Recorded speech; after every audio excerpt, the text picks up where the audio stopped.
What does it mean to hold on to your roots in a world that's moving faster than ever? In this episode, I sit down with Oyindamola Abati, known online as YorubaChic, a passionate creator using social media to teach, document, and celebrate Yoruba culture for a global audience. From correcting cultural misconceptions to confronting the effects of colonial language policies, Oyinda shares how digital storytelling can rebuild pride and connection for Yoruba people across generations and continents. She opens up about the difference between cultural appreciation and appropriation, the importance of protecting traditional knowledge, and how she's raising her daughter to understand and cherish their heritage. This conversation goes beyond content creation. It's about identity, preservation, and the power of one woman's voice to make an entire civilization seen and respected again. My name is Fola Folayan, and this is Minding Your Business Africa.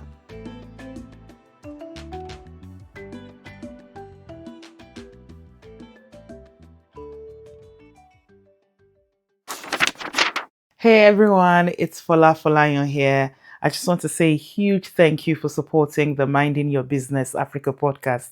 We've officially crossed 2,000 streams, and I couldn't have done it without you. So if you're enjoying the show, please keep supporting us by giving the podcast a 5-star rating on Spotify. It really helps more people discover what we're doing. And I'd love to hear from you directly. So please send me a feedback DM on Twitter. You'll find me at The Favored Woman. Your support means the world. Please, let's keep building this together.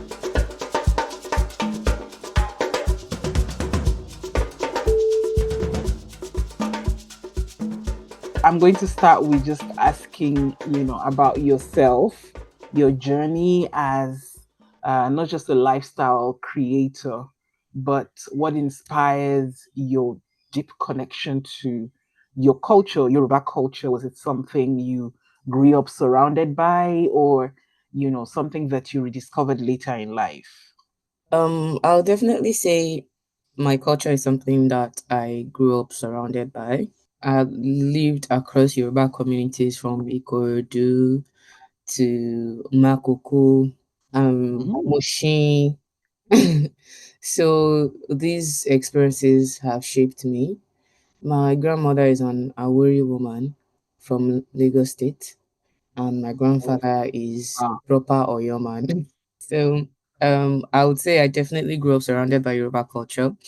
Not necessarily like in a way of okay, this is what they taught us at school, but in the everyday of life, how to greet, how to speak to elders, the language, the music, even the radio station, because Radio Lagos was like a permanent fixture in Radio my Lagos, childhood.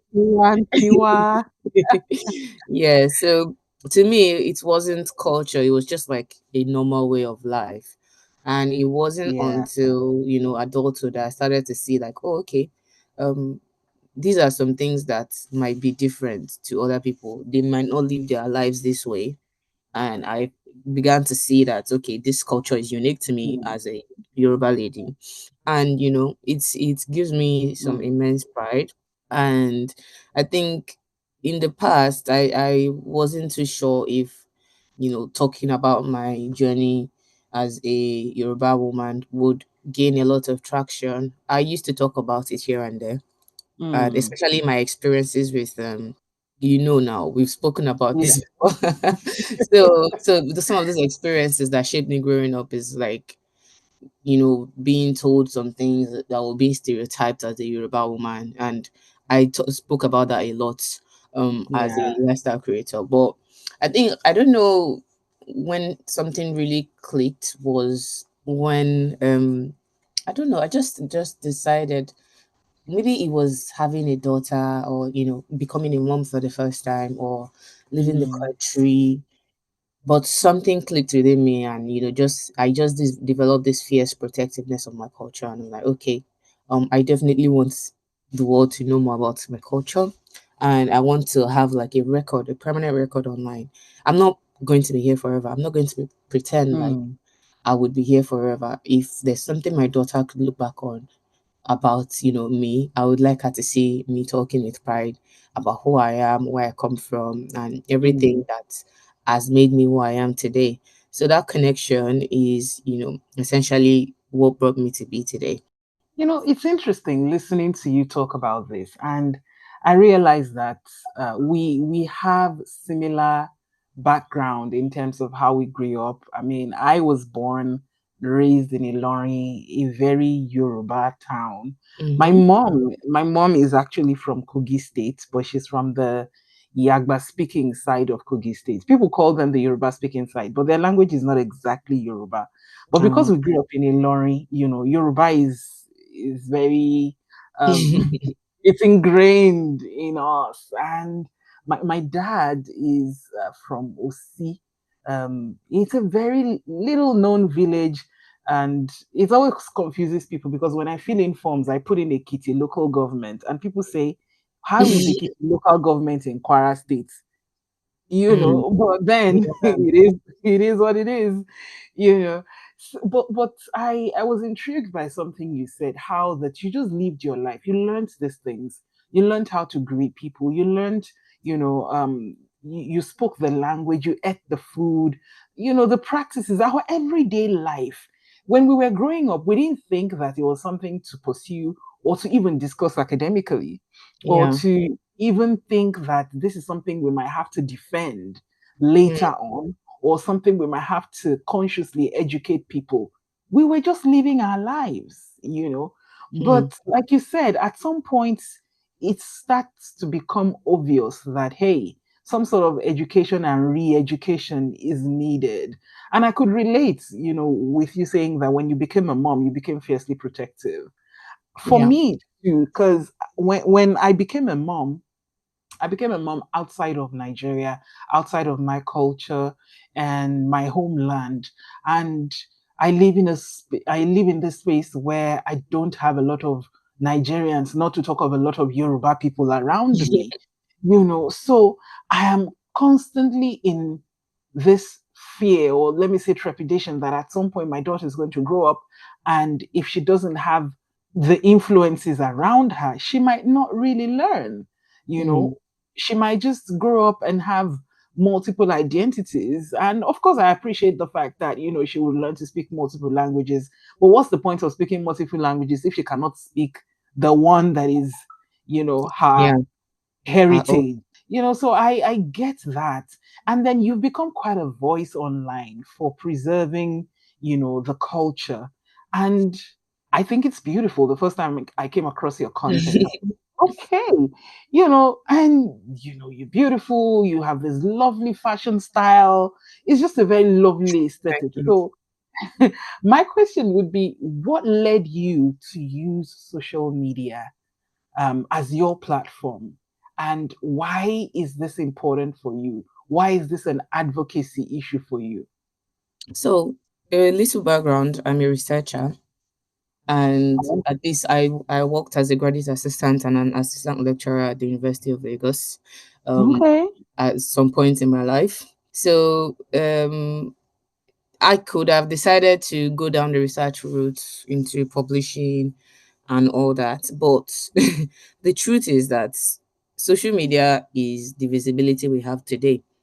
Mm, Everything you see online is on social media. We started watching movies on, VC recorded tapes, those ones where you wind up, and now we're on our phones. All the yeah. movies, most of the movies that we're watching were on our phones. In fact, people are even devising shorter, real type of movies for people to Mm, watch because people's attention spans keep getting shorter and shorter. And as true. such, it is very easy for anyone to pick up a camera and create a narrative, whether it's true or untrue. Mm, So I started to see a lot of, some misinformation, some misconceptions about the Yoruba culture. A lot of people don't understand it. You see statements like, "Oh, I could never get down on my knees for another human being when I'm not, um less than or whatever." And mm, this would be in reference to Yoruba culture. our cultures of kneeling down Or a kneeling to lady greet or an elder. prostrating Yeah. when you are a guy. These rich traditions have meanings behind them. You are an outsider to that culture, so what you will or will not do is truly none of our business, and you also do not know why that practice is in place. So these are some Hmm. of the reasons why I started doing the videos, because to educate, not necessarily for the people that are not part of the culture, but for the younger ones that don't even have access to that history, because you see Yeah. some of the younger people parroting these opinions without even knowing why, or why we do that. And also, Hmm. sometimes when we are being taught these things as well. And some of our elders also don't even know the significance. They you say, you must kneel down to greet your elders. If you ask them why, they'll say just because I said so, because I'm your elder. They also Hmm. don't have like that methodology on how to tell. Children are very inquisitive, and if you tell them that you have to do something just for no reason, they are quite They will not accept it. They're going to ask you why. Why should I? exactly. So we need to be passing down this knowledge. Hmm. We need to pass down this knowledge. So I decided that social media is like the most democratic platform out there. It's easy to share, it's easy to connect and build a community without needing funding or anything. So I decided, I picked up my phone and started making videos. I think one of my first videos that went viral was something simple and fun. I was basically talking about the Eno language. A lot of people don't know Hmm. the Yoruba pig Latin. Yeah. I remember that. A lot of people were I like, used to "What play is with, this? Are you we used to rapping?" play with it. We used to play with it as kids. And sometimes, it was something we used to gossip amongst our friends when we don't want someone else to understand what we're saying. So we're like, Exactly. Chogotigi Bogo, Ogotigi, Logotigi Bege. It was I am. Ogotigiyegedegeyenge. So a lot of I had typically two types of responses to that video. Honestly, I didn't yeah. expect it to go viral. I never sat down, did my makeup or set up the video. I didn't have my makeup on. I just stood up, Wow. and I just picked up my phone. I was like, oh, I just remembered something cool that we used to do when we were small. And I did a video and a tutorial on how to speak Eno. And that video reached two types of people. The elderly ones that they were like, That yeah, remembers. we used to do like reminiscing, like, oh, you just took me back to primary school days. And then there are the Yeah. younger ones that are like, what is she saying? I've never heard of this. Oh, there was also another group of people who they were like, oh, so this is it. I heard my mom or my auntie or my sister saying this, and I never understood what it was. What it So, was. so this just reinforced to me that, okay, a lot of people don't actually know a lot of things about the Yoruba culture. Maybe I can, Hmm. present the Yoruba culture in a modern way, with a global twist to show that our heritage is not stuck in the past. We're evolving. No, it's We can be not. playful with it. We can be thought provoking. We can, a mix of Mm-hmm. everything. So that's why you see some of my content are very serious, and some I'm just cracking jokes because life is not hard. I like it when you say that, I like it when you say that we're evolving, Mm, because a lot of times, for instance, this Eno that you just brought up, yeah. it's we play. I don't even know how we learned it, because I don't remember anybody teaching me. It's just something we picked up as kids, because our older sisters, older cousins, could speak it, and we picked it up from them. But at what point did this gap happen where it now looked like there's a generation of young Yoruba kids that have no idea, Hmm. some of the things we used to do, some of the stories we heard, some of the songs that we sang. Like, what happened? Because, I was watching a video clip on someone had posted on Twitter, and this video clip was from a movie by, I think it was a Tunde Kelani movie. I don't remember the exact title, but there was a movie clip that was shown, and this young girl was Agogo being Iwo. taught, About yeah, the gele. yes, was being taught how to tie the gele and what it means if you tie it to the left or you tie it to the right or you tie it to the back. Now, I remember, and it brought me back to days when I lived with my grandma, and she told me the meaning of certain things and why we do some things in a certain way. But it looked like My after my generation, the ones that came after did not have that knowledge passed down. It looked like it stopped because Mm. our mothers passed it down, our cousins, our aunties, they all passed down some sort of knowledge, some sort of story, some sort of oral tradition. But it got to us and it hit pause. Why do you Mm. think that happened? Was it modernity? Was it education? Was it what is it? What happened really? Well, to be honest, I don't think that statement applies to every Yoruba person. And Okay. I say that because people that grow up in, deeply southwestern states don't have that same problem. You grew up Mm, in Ilorin, so I don't know how it was, but I would say it is a problem that most affects people, Yoruba people around Lagos and Ogun State, mm. because, and I think especially us 90s kids, there was a period where it became the cool thing to speak English, um, Yeah, that is and not true. speak vernacular, which That's was, what they called it. They used to punish us and make us pay in primary school yeah. if we spoke So in another language that was not English. we were literally conditioned to see our native language as the bad guy and Mm, English as the prize. So of course we would grow up, if we can't even speak our languages at home, when do the parents now get to say, okay, this is your culture and that? Luckily for yeah. me, I grew up, or I spent a chunk of my life with my grandparents. So I got to experience things like nighttime stories outside under the Mm, moonlight. Also listening to stations like Radio Lagos and stories, and just maybe the environment I grew up in, because I would be outside and I'll be hearing, we had we had radio cassettes, a radio cassette seller with his big speaker on the street where we're living. So he will play things yeah. like Iku Baba Iye, Yinka, what's the name of Um, Benga Gbenga Adeboye. Adeusi Abi No, Gbenga Adeboye. Adeboye, um, Yes. about Àwọn kan.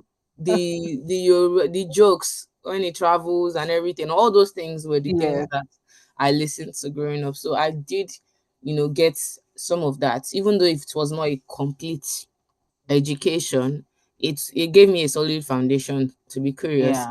A lot of the things that I talk about today, most of them are researched because I can't even remember half of the things that happened in my No, childhood. you had a good foundation. You had enough foundation to ground you, Exactly. which is a lot compared to so many other people. I Mm, mean, that's what, our backgrounds are similar because I listened to the same thing. Radio Quara, we had a radio broadcaster then that was as popular, almost as popular as Benga.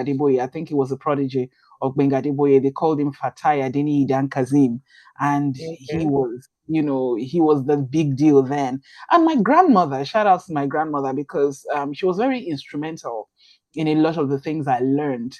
In fact, my learning to read and write Yoruba came from my grandmother because she reads the Yoruba Bible, and Yes. she used that Bible to teach us how to read Yoruba. And then she was literature is a very big thing in my house. My mother is a great reader.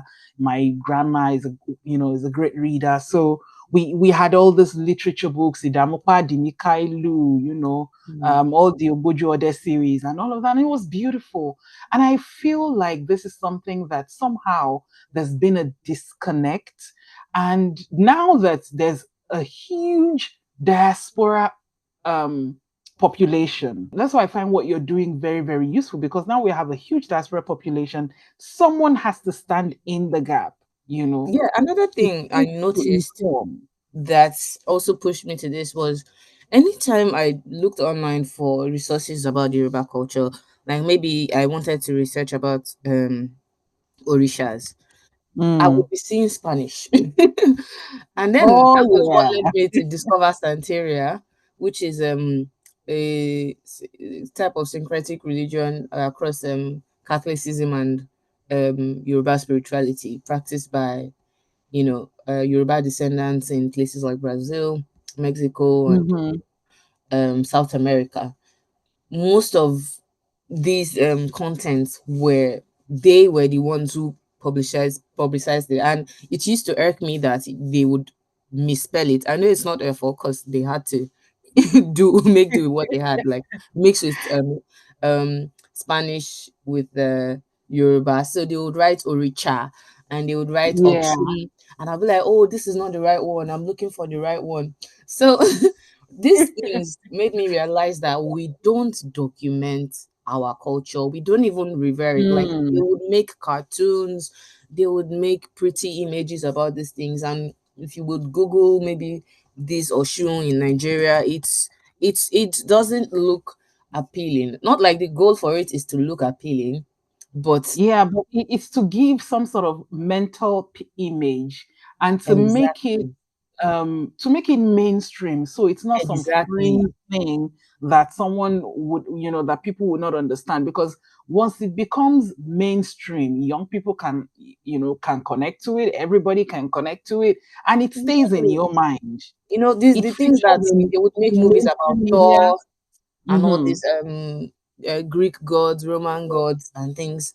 And we don't have lots of that on our side because everything is just seen as juju, juju, juju. I mean, if it's Yeah. just a story, you don't have to do any juju.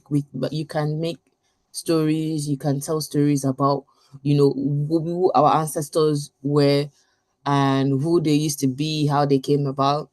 And I Hmm. think that's just part of celebrating culture.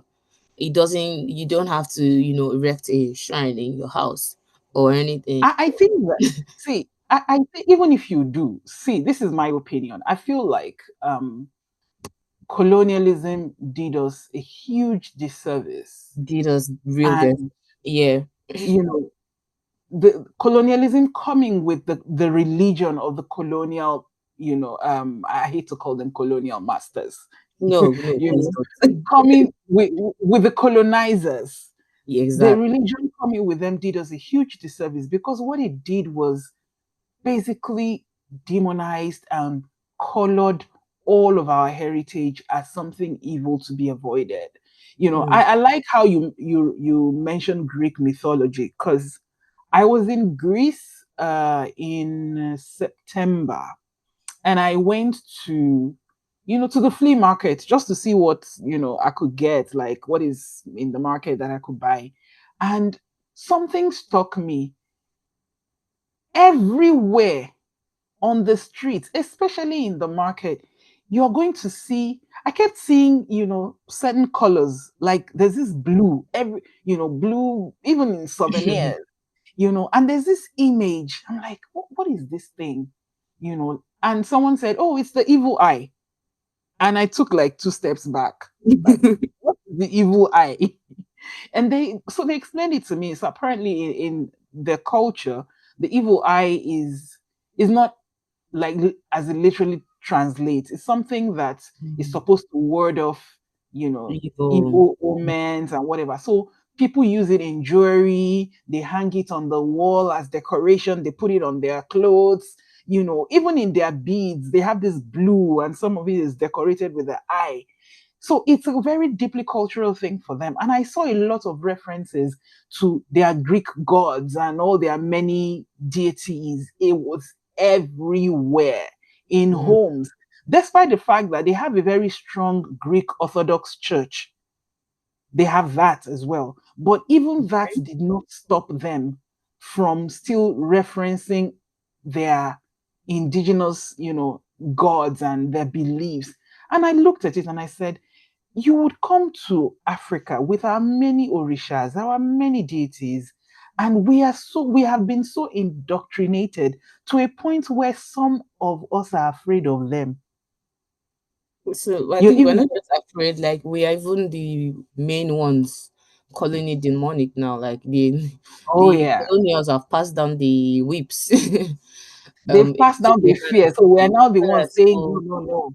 you would find that, I've been seeing news in communities where, if you think about it, this Yoruba spirituality is the original religion of the land, and Yeah. it welcomed, the others with open arms. Mm-hmm. And I Mm-hmm. find it really disheartening that I would see things like, an Oshun woman being stoned, or someone who's practicing Yeah. their stuff. A lot of these Isheshe people, they don't disturb people.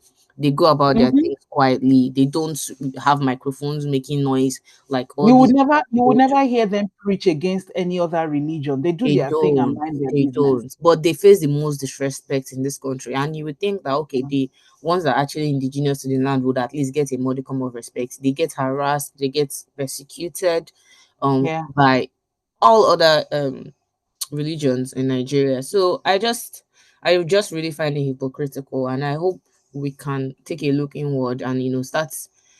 Everyone is free to practice whatever they believe in. That's for sure. But so these are some of the things that I would say. I also wanted to raise awareness about. I think one of my most viewed Mm. videos was along those lines, and I titled it "My Culture Is Not Demonic," because I was just tired of that narrative of, oh, they are promoting, the devil comes in many forms and this and that. So labeling these things demonic, these are people's way of Yeah. lives that has been passed down for generations. You don't have to believe in it, you don't have to subscribe in it, Yeah. but Yeah. please stop the negative name calling. I think it takes a lot of deliberate unlearning and just Exactly. opening your mind and studying. See, Exactly. I grew up in a Yoruba household, but a very Christian Yoruba household, you know. Oh, mine was a bit more mixed because I have a Muslim, Christian, and Isheshe background. Oh, you're at least you're exposed to all the different forms So and all the options. different, I wouldn't say I had the background for Isheshe specifically, but I had family members who were like practitioners, I didn't even like have extended any. family members. So this was not something that I would look That down was on. And strange to you. they were never scruffy. Like they look Mm. regular, they didn't look the way we've been told they The look way in the way Nollywood. Nollywood has portrayed them to look, So it was they had regular me. jobs, they just had their own beliefs. So My entire family was, my entire family is Christian. Like I have cousins, uncles. Like I think off the top of my head, I probably would be able to count 10 that are clergymen. But what I'm getting to is I grew up that way and I was very, very deep in, as a Christian, because that's all I knew, got into the church culture. But then something happened because the deeper I got, the more I started to study. I started to ask questions. And then I realized that quite a bit of my questions, actually, a lot of them, had no logical answer. hmm, And it got to a point where I became, like, you know what? I don't know. I'm almost like agnostic. Like, I don't know. So if you ask me things, I'll be like, I don't know. It could be, it could not be. But then it got to a point, I also realized that when it comes to searching for divinity, I think that divinity is in every human that has been created on this earth. definitely. How you find it, the path to finding it will be different, but it doesn't mean that there is only one way to finding divinity that is already in you. Because there's a spirituality. I believe that we as human beings are spiritual beings. And so finding and connecting with that divinity and that spirituality, people can come through different ways. So if your way is Christianity, good luck to you. However it works for you, however you believe, and whatever your faith is in that line.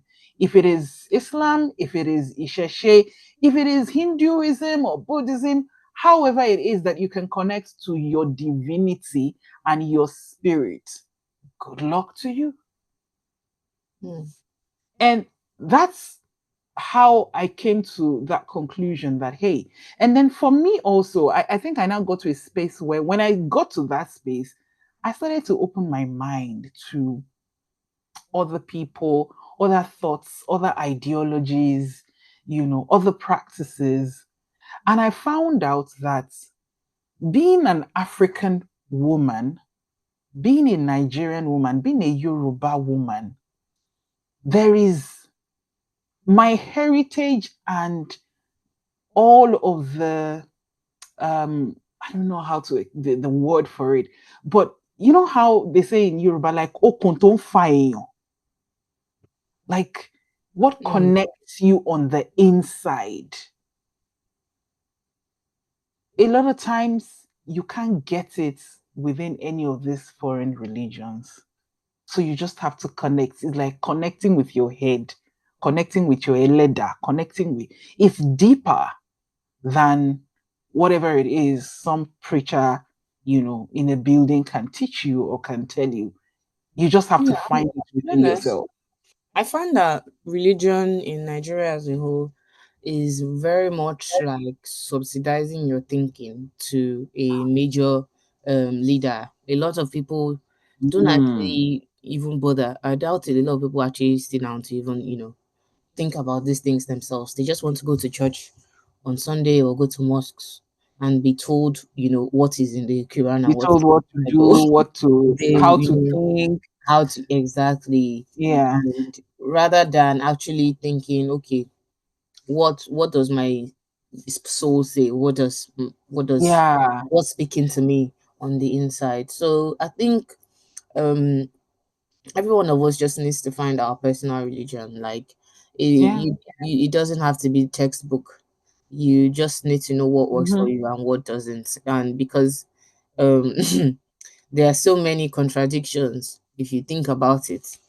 Yeah. So you can't just assimilate everything that you're told.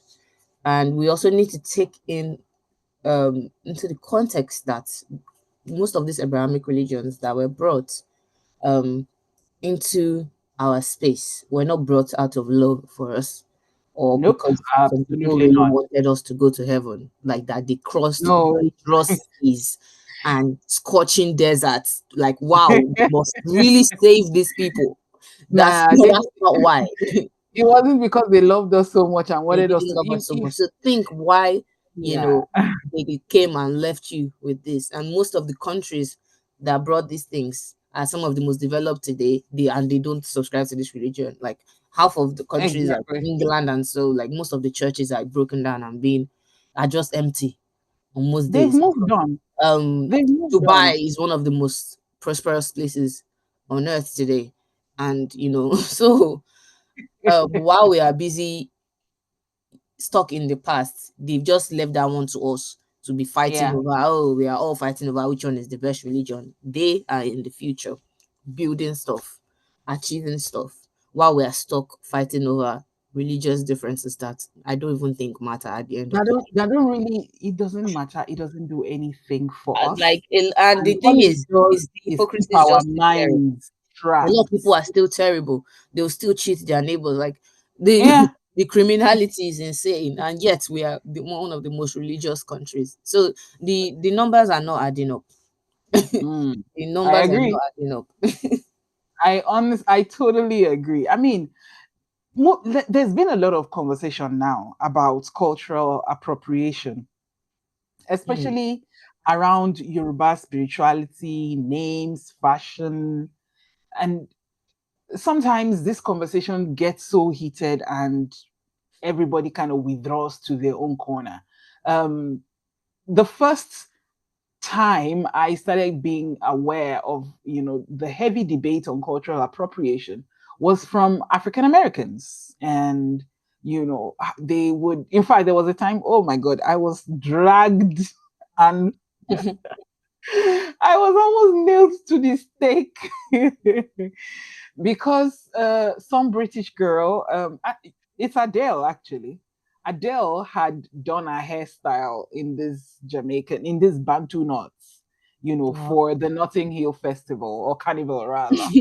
And it was just beautiful. And, all African Americans on social media were up in arms and they were like, no way, how dare you? How this? While I understand the politics of hair as it is in, in the US, especially for Black people, how, Yeah, Black women and their hair have been demonized, and then white people do it and then they call it fashionable, but then Black people do it and they say it's not professional, all those kind of, I get it. But at that moment, I felt like, okay, Adele is British. Notting Hill Carnival basically admits, yes, it's a Caribbean Black people thing. And if she wants to attend the carnival and decides to put her hair in Bantu knots, I don't they, see why I don't not. know why they are claiming Bantu knots. It's literally in the name, not of the Bantu people. Like So, this hairstyle so originated in the Zulu kingdom in South Africa. Like, why are you getting offended? So I it's think that's one thing. Like Black Americans, there like is no they should name they did focus not on call me, culture. or there is no name they did not call This is a me. South African hairstyle. So And most of all even these crazy styles thing, originated from Africa, so Africans didn't even mind so much, I think because my 2 cents in this discussion is there's cultural appreciation and there's cultural appropriation. So through that. Adele, I don't think she has ever been disrespectful to Black or African culture, and and I don't think she claimed that she's the originator of the hairstyle. So Uh-huh. appreciation is when you are engaging with the culture. She went to the festival, she looked like them because she came trying to fit in, and that Mm-hmm. in its own is already giving credit. Appropriation is when you go off to go and do your own thing. You don't understand anything, you didn't get consent, you just Your own fitting festival. exactly. So um, when we say cultural Mm, appropriation, especially in the Nigerian context, I think a lot of people don't understand that boundaries exist. They believe just mm, because the British mm, came and put us all in the same country, then everyone has a right to what everyone's, which in reality is not the truth. Um, mm-hmm, when it comes to cultural appropriation, it means when you're borrowing things from another culture without consent, without respect, without mm, understanding it, and you are benefiting mm, from it one way or the other, either socially or mm-hmm. financially, and Or you're claiming it. or you're claiming it. So a genuine cultural, and this is not to say there shouldn't be cultural exchange. Genuine cultural exchange should be built on a mutual respect, on consent, on equality, and engaging meaningfully to the culture in question. So I think in Nigeria, the problem is that um when people do this cultural appropriation, or in the few instances that I've seen, there's always blatant disrespect, especially towards the Yoruba culture. It's always Mm, oh, this is just a general Nigerian thing. Oh, why are you, getting your knickers in a twist over something as silly as the origin of, a piece of clothing. It shouldn't matter anyway, since we're all black. So um, I you wouldn't see me going to claim like the Zulu headdress in South Africa just because we all have the same skin tone. So mm-hmm, I think there should be like a healthy respect for each other's culture. We know we can coexist and we can also respect each other. And that's where I think we need to focus on the respect, asking for consent. When you start to disparage people for even speaking up on their own culture, then mm, disrespect is starting to get in there. That's disrespectful because you cannot tell them how to react over their culture. mm. So, which is why I think the Black Americans are funny for that, because I don't think it's their culture to begin with. So, I mean, I totally understand you, and I liked how you differentiated between cultural appreciation and appropriation. I mean, I live in East Africa, and I have been here for a bit, and I've always just been in love with, some aspects of East African culture, especially their fashion and the clothing. And a lot of times, when I do dress up, sometimes you can see me wearing Maasai jewelry. And every time people ask me, oh, what is this about? I make sure that everyone who throws a question at me about it, especially non Africans, I let them know that, hey, I'm Nigerian. This piece of jewelry is not, Nigerian. It's not an African thing. This is specific to a certain region, to a certain people, and this is why and how they wear it. And I think that it's something that we now have to be very, very specific about. Because, okay, like Google Nigerian wedding or typical Nigerian wedding on international platforms. Sometimes, even right here in East Africa, people dress up in Iro and Buba and Gele. Like you can see, this is a full Yoruba wedding attire, Mm-hmm. and it is labeled Nigerian wedding, like Nigerian wedding outfit. And I'm like, Yoruba wedding, because what we wear, like the agbada now, I'm looking at, the last few weeks we've been talking about Gele on Twitter, but no Yeah. one is asking because can you see the trend that agbada is going? I think the way people talk about cultural elements when it comes to Nigeria is the same way, foreigners, especially Americans, talk about Africa, like how they all lump us into like one word. It's like, oh, I went to Africa last year.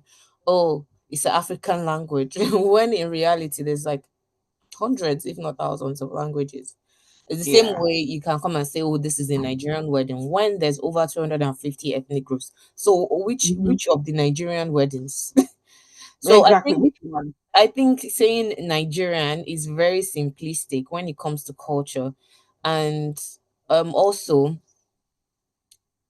this conflation has now led to confusion where everyone now thinks, oh, because there's one popular type of dressing, that means it now belongs to everyone. Because growing up, we all knew, which one was which outfits are from the northern Belong part to of which Nigeria, area? which ones are Yeah. south south, which ones are southeast, which ones are southwest. Like these are things that everybody knew. But because today on the internet, people can go on Wikipedia and change things.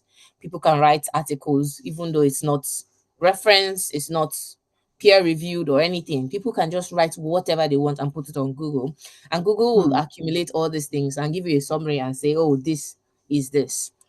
Based on all these falsehoods that people have been writing over the years. And you would notice quite a lot that there are articles as far back as the 2010s, you know, saying and repeating these lies about, oh, this Yoruba stuff is actually a Nigerian stuff or attributing it to other ethnic groups in Nigeria. Hmm. And, Hmm. when people speak up, it's now like, oh, tribalism. Like, why you being hung up on the details? But details are very important. Details Details matter. is why we would yeah, why we know that a Korean traditional dress is called a hanbok, and Hmm. a Japanese one is called a kimono. um that's so this the Zulus, we know, how they dress. If you see a South African dressing, you can say immediately that this is South African. So Mm-hmm. I feel people should have the right to say how they want to be identified and determined.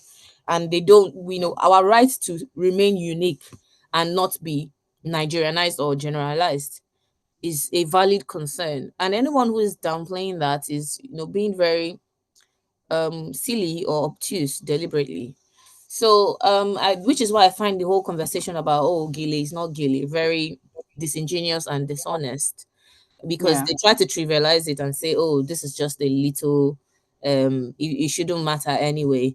Imagine what we are fighting about in 2025 over the ownership of Gele. Like, well, if it's not important to you, then stop fighting about it. Like, Then don't engage with it, literally and stop then let fighting the over it. Like, why are you fighting over it if it's not that let important? people who find it Like, do you think important engage.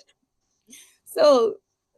There's a lot of dishonesty, which is why I think it is very important now more than ever for Hmm. documentation, for our voices to be loud, to talk about our culture, to claim our identity, because certainly Yoruba culture is global. Yeah. Ashake is global. Tiwa Savage, Ira Star, they're singing in our language. Our food is going Hmm. global. Our outfits are going global. Our on red carpet. So of course, everyone would want to be associated with greatness, and you can, to be honest, appreciate, not appropriate. Appreciate, Hmm. wear the outfit and say, "Oh, I'm rocking this beautiful Yoruba outfit. You don't have to say, "Oh, I invented this outfit. It is not Yoruba. It belongs to all of us." No, you can appreciate something. You can, engage honestly. You can even profit off of it if you engage honestly. As long as the people of the culture are being acknowledged, they are also benefiting from it. Not that you make something and claim it's your own. Like if you want to do adire, let it be that it's the traditional owners that are making it. The money is going back into the community. These Exactly. women have been working, this knowledge of Adire has been passed down from generation to generation to generation by these hardworking women and men in Yoruba land. And, to just, make people are going to China to make copies now. They're not even doing the actual tie and dye resist method. They are just Exactly. straight on They're making making illustrations copies. and printing it out and saying that is Adire. And um trying to profit off of it. Now you've gone to print it, in China or wherever.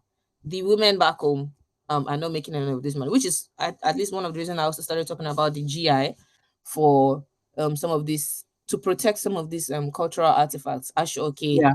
Adire and the likes. And if the GI is done, I'm imploring the government to ensure that their main place of origin are being documented and being recognized as well, so that those Mm. communities that shaped how these things went global would be recognized and not, be impoverished while other people come and jump on it and profit off of it. And benefit off of it. That's Thank always you. I mean, you really laid it down as clear as it can possibly be. Now, Yoruba women have always played powerful roles when it comes to storytelling, when it comes to documentation. So I'm very glad that you mentioned documentation, which is one of the things that I think that I see you do, and I see you do it on a very, very impressive scale. Now, how do you see that legacy continuing today? Because if you ask me, I would say that we need to be more ingrained in mainstream culture. Yes, I know that our music has gone global. You can say that our music has even gone mainstream. Our art, our fashion. But I feel like until we get to a place where it is specifically recognized as a Yoruba culture or music or food and not nationalized. When it starts to be represented positively in the art that we make, in the stories that are being told, that way we can feel like, okay, we're getting somewhere. so. Yeah, to be honest, I feel like rather than focusing on, oh, let's all claim Yoruba, why not we all celebrate our individual differences? Like, oh, this is what I love about my culture, you know, and that way the government can institutionalize these things. For instance, the Koreans have what they call case strategy. Anything you're Yeah. consuming that is Korean, it is being sponsored. Their celebrities, as you're seeing them, what they are eating, what they are wearing, is all sponsored by the government. They have camps for, young stars to go learn how to sing, and they are churning them out like into the world. They are topping the charts globally. You watch a K Mm-hmm. drama, you see them mentioning, oh, jajangmyeon is the best thing to eat after a long day. That is not a part of the movie line. That is a sponsored post, because now you Mm. want to go and find out what jajangmyeon is. You want to know what it tastes like. You want to see if there's anyone selling it in your neighborhood. They are slowly It's basically commissioning. soft power. Exactly. So people think these culture things are just, oh, it's just a joke. Real countries that know the value of culture are institutionalizing it and taking it globally. They are packaging it. China has almost 10,000, if not more, GI products.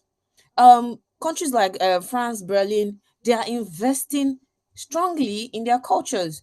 If you go to most of European countries, they have like strong beer culture that people go for beer festivals because that is their Exactly. culture. People go there to go and buy their craft beer, their special beer. They have week-long parties, you know, just drinking beer and dancing in the streets. In I mean, Mexico, we have Oktoberfest Dia is de la about beer. Muertos.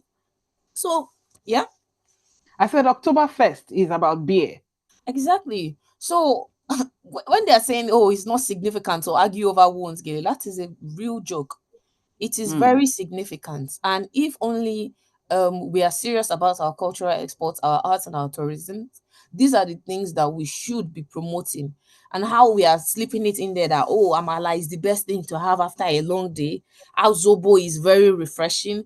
In our mm-hmm, movies, we should live it in our lives. And me, I'm just one person. Of course, there are other people online that are talking about the Yoruba culture and all that. The reason why um I'm saying this is that it is not just something that we individuals can do. Every single person should be living that life, rocking your mm, outfits, speaking your language in pride. And when they ask you, "Oh, what is that?" You say, "Oh, yeah, that is just my culture." And people would, say, "Oh, okay, you have that swag. I want to know more about that culture."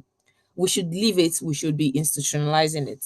By the time, we are all proud of our cultures, these are things that we can easily. I mean, we have the Calabar Carnival, we have Ojudioba Festival. These are the things, mm-hmm, these are our cultures and heritage that should be going, that should be well sponsored, well mm, sponsored, well packaged for the rest of the world, rather than demonized and considered. Osun Osogbo Festival. People are coming from all over the world for these things, yeah, and here we are calling it demonic and whatnot. So I think first of all, the government has a lot of work to do in standardizing our culture and our heritage, not Nigerianizing it, but acknowledging that mm, there is strength in our uniqueness, and we can all display that diversity in a natural way. We all have our different regions. We can celebrate and highlight the best of these regions. mm-hmm. Maybe call it like healthy competition.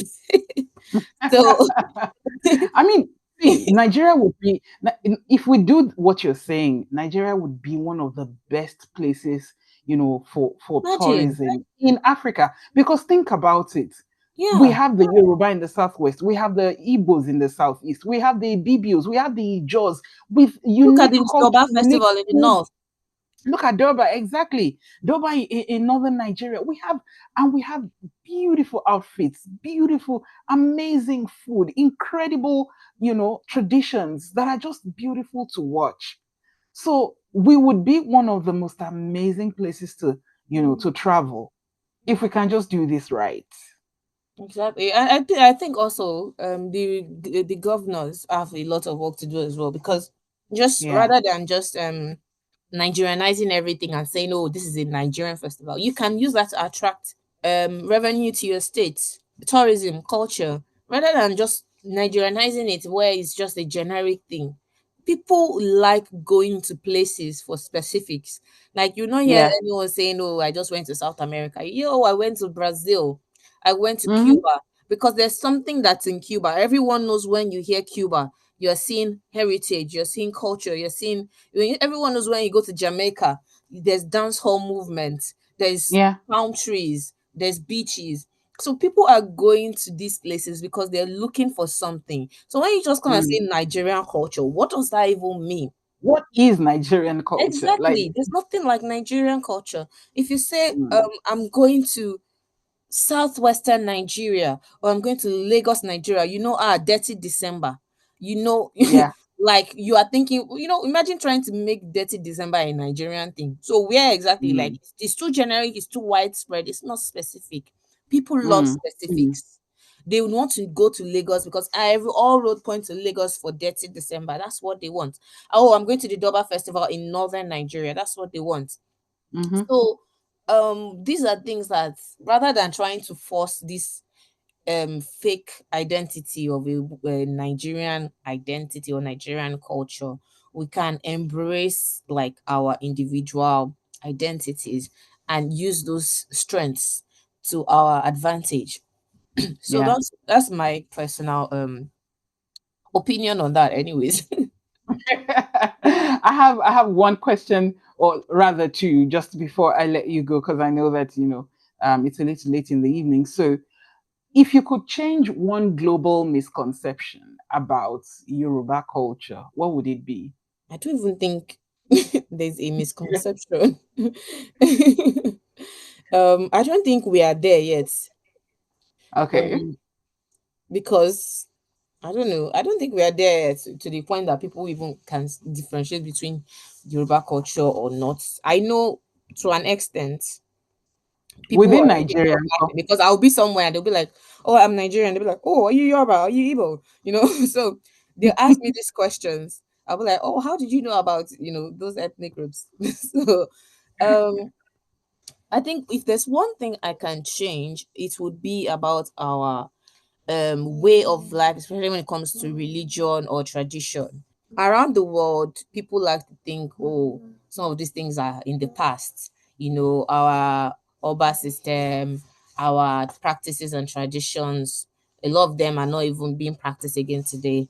Our mm, resources and artifacts in museums all over the world, these are not, oh, it's just a crown, a 14th century crown or whatever. This is a mm, living, breathing culture.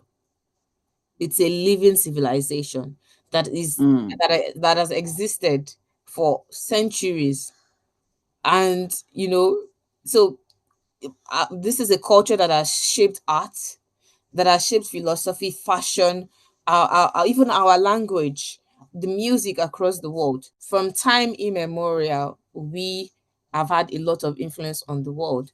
So thinking that it's just a culture of the past, no, this is a living culture, one of the largest civilizations in West mm, Africa. So as far back as the 11th centuries, we've had a glass industry, which even is one of the earliest developments and technology in Africa that other mm, people in Africa have not even developed. We already had that because now they are, digging up these excavations and finding out that we have these glass beads that are dated way back. So definitely, we have the arts, we have the culture, we have the mm, language. We've built, these systems long before any colonial influence. So we're mm, not a tribe. That word annoys me, like a tribe. We're not a tribe, we're an ethnic group. In fact, we're like one of the largest ethnic groups. We're scattered across countries, that across is true. continents. So Mm-hmm. this Yoruba is big. Yoruba is global. And that is why the statement like, oh, it's a Nigerian culture is very wrong. Lots of people that are Yoruba exist in Togo, Benin, across West Africa, Ghana, places in Sierra Leone. So where should those ones be put if we keep claiming Yoruba is a Nigerian culture? It is not. Yeah. So we are not No, it's Nigerian. not. We are It's Yoruba. not. We are not just Nigerian because you can go to Mm. Togo today and find a Yoruba person, and you would click instantly, start speaking language you can understand. Why they are dressed the way they are Exactly. dressed. You can go as Why- far as Brazil. So You can go as far as Brazil and find Yoruba people there. and find things in common with them. So if someone in Brazil, someone in Togo has Yeah. more in common with me than someone in Nigeria, why am I being called Nigerian and we are excluding them? So when you now come and say, oh, it's Nigerian culture, it's really excludes millions of people who are also Mm. part of this culture that is called the Yoruba culture. In recent times, I think maybe because of the politicization of this discourse, there's been a lot of criticism, on social media, from people towards people who try to be advocates of their culture, defend, Yoruba culture, Yoruba heritage, and it's Mm-hmm. almost becoming some sort of an us against them situation. Now, how are Yeah, you navigating this very, dicey terrain? Because sometimes I feel like a lot of people would probably want to say more, but the fear of being called a tribal bigot or a tribalist or some language like that is making people withdraw. So how do you navigate this criticism, especially from people who think, maybe you're doing too much, or they're yeah. already giving you some sort of a label? How do you navigate that? Yeah, I've had, people come to me and say, oh, you don't need to be in all these discussions. I'm like, or you don't need to be talking about this. This is tribalism. I'm like, the first thing people want to do is shut you up. If me saying, oh, I Mm, love my culture, gele is a Yoruba outfit, or ashoke is Yoruba, means I'm being tribalistic. I don't know. I don't even know what that means. That's like saying someone saying the Eiffel Tower is French, is being tribalistic. That's like saying someone saying Oktoberfest is European, or German, is being German, yeah. tribalistic. That's like saying me saying tequila is Mexican, is being tribalistic. So I really think they are really funny with that statement. So it just feels like walking through a minefield where, on the one hand, I understand that tribal tensions or ethnic tensions are high because, like everything with Nigeria, whether we're picking a president, or even back as that when I was an NYC and we were just picking a platoon leader, we had to do what we need to pick. We need to pick between an Igbo, Hausa, and Yoruba before we can vote the person. Blah blah blah. I'm like, Wow. so just pick a capable or competent person. Like, why do you have to? So back then, I didn't even understand the makeup of Nigeria, and it didn't click to me then that like it clicks to me now, and I understand better now why Nigeria is the way it is. Like everything about Nigeria is tribal, ethnic. Mm. Whether if a northern person has been president, they cannot be the next time. If a southern has been, the next one cannot be. There's a reason why things are like that. That is the very foundation of this country. So anyone who wants to pretend like, oh, this just started because we had a new president a couple years ago, it's a lie. This is the very foundation of Mm. the country. And so everyone is trying to protect the interest of their groups, but they are all being clever by half to try to make it like they're not, and trying to make me, promoting, celebrating my culture, trying to twist it and make it into like an attack on others. But I have never attacked any person. Sometimes I'll just come and say this about my culture, and someone will come and call me, yeah, by God, or call me names. And I just feel like, why are you upset that I'm celebrating my culture? How does Mm. it affect yours? So it shows the very competitive nature of Nigeria, where they want to benefit off of you, but they don't want you to um they don't, and they want you to accept that. They just want you to say, oh yes, we're all Nigerians now. Why are you being stingy? And can't you see that you are the one Mm. that is the most swagalicious out of us? Let's just, let's just share together. Like, why are you trying to be, they want us to be like gracious. Meanwhile, like other ethnic groups are very proud of their stuff. You never hear Yeah, a black and person it's say not Yoruba about. It's festival not is even about being. From my perspective, it's not even about being gracious. It's about protecting what is yours and making sure that this thing continues and it's not. It's not erased. exactly. So they're trying to make it a crime to want to protect or celebrate your culture, which I think is very disingenuous.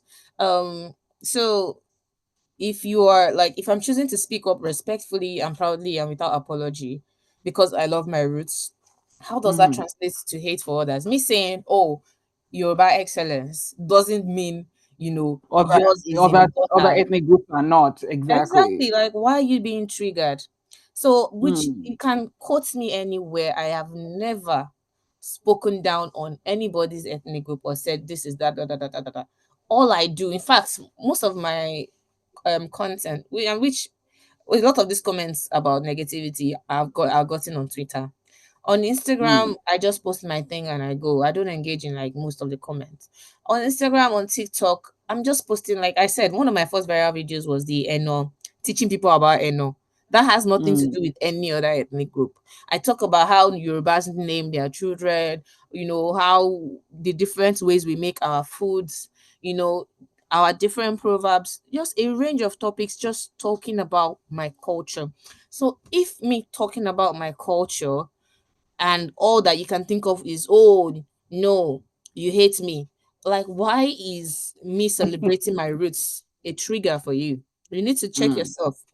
So um there's a difference between, loving your identity and intolerance for others, and I don't think a lot of people know that difference, or maybe they are being silly.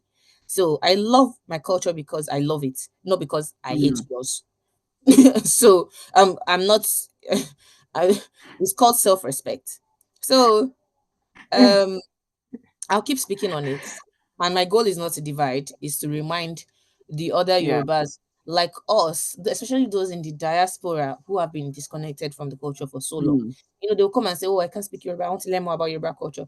My child also is being raised in a foreign country. Like I said, I do my videos for her so she can wake up one day, whether I'm there or I'm not there, and can read Mm. or watch about our culture.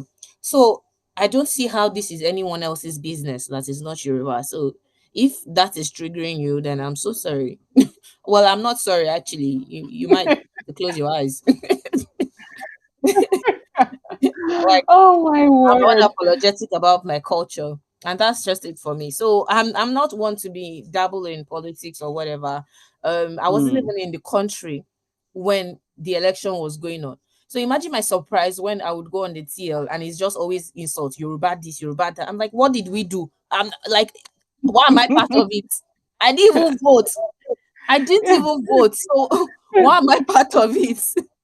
Why are you saying Yorubas are this, Yorubas are that? Like, so these are some of the things that are just like, okay, if some certain people are determined to paint Yoruba bad, then I am determined to celebrate the rich and the great aspects of my culture that make me proud, that make up my identity.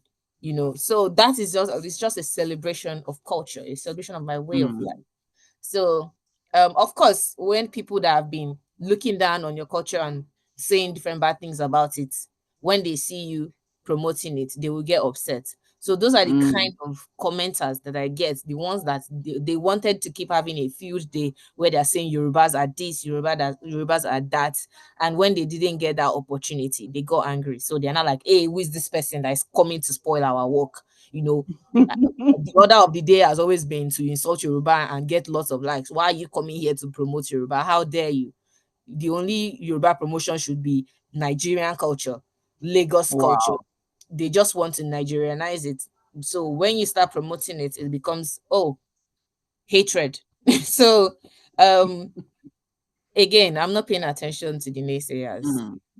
My goal Wow. again is positivity, promoting the culture, celebrating the culture, because I'm not doing it for even Nigerians to begin with. I have so many people following me from the US, Mm. the UK, Togo, Benin. A lot of people that I've met in the past year that I've engaged with. I have friends from Togo. We're speaking French, we're learning French together. Mhm. I've just had so many positive experiences that I can't even be weighed down by some riffraffs, to be honest. So Ah. all I'm focused on here is my positivity, the message I'm spreading to the world, the people I'm connecting with, and just, love, love Yeah. for who I am. So I think that's just it, to be honest. I think it's beautiful. I love your commitment. I love your passion about it. I love how you said that you're documenting, you're making these videos for your daughter so she can grow up and learn, her heritage and know where she's coming from. It reminds me of um, a podcast conversation I just listened to a few days ago, What Now by Trevor, and he was interviewing Roy Wood Jr. about the book he has just written, about fatherhood. And Roy Wood Jr. said the reason why he wrote that book was for his son, so that Mm. his son can grow up and get to know who his father is or who his father was. And I find it very, very endearing and very beautiful. So thank you. Thank you for doing that. Yes, you're doing it for your daughter, but we are also learning from you. And the culture is getting promoted and it's reaching global audiences. So we totally appreciate it. Finally, what's your favorite Yoruba proverb? And what does it mean to you? Think this one I was thinking for you. Mo tún Ah, gbọ́rọ̀ okay. àgbà dé o, ẹ tẹ́tí ẹ gbọ́. Ọ̀rọ̀ àgbà tí ó ṣẹ lówùúrọ̀, bó pẹ́ títí, a ṣẹ lọ́jọ́ alẹ́. So this one is all about, some things that we Mm. were told growing up by our parents, and when they are saying stuff, you never actually you never actually believe. You don't pay And when you attention. become an adult, life comes at you really fast. Oh And yeah. what the other sees sitting down. That's another Now, proverb. When you stand up on the roof, you can't find it. exactly. So that's the one that comes to mind right now. There are so many other Oh, ones, but that's the that is first so one that came beautiful. to mind. I would Thank say you, that's my Oida. favorite though. That's the one that came to mind. That's the There one are that so came many to mind. others. I don't know Okay, which one to pick I'll from. take it. I'll take it. All Thank right. you so much, Oida. Thank you for Thank you sitting so with much for me. I having me. appreciate it. It was really lovely talking to you. You've been listening to the Minding Your Business Africa podcast. Don't forget to subscribe, share, and rate us on your streaming platforms. Minding Your Business Africa is produced by Africa Talks Network. Our executive producers are Fola Folayon and Nelly Kalu. Royalty-free music provided by Melody Loops. Mixing and mastering by Fola Folayon.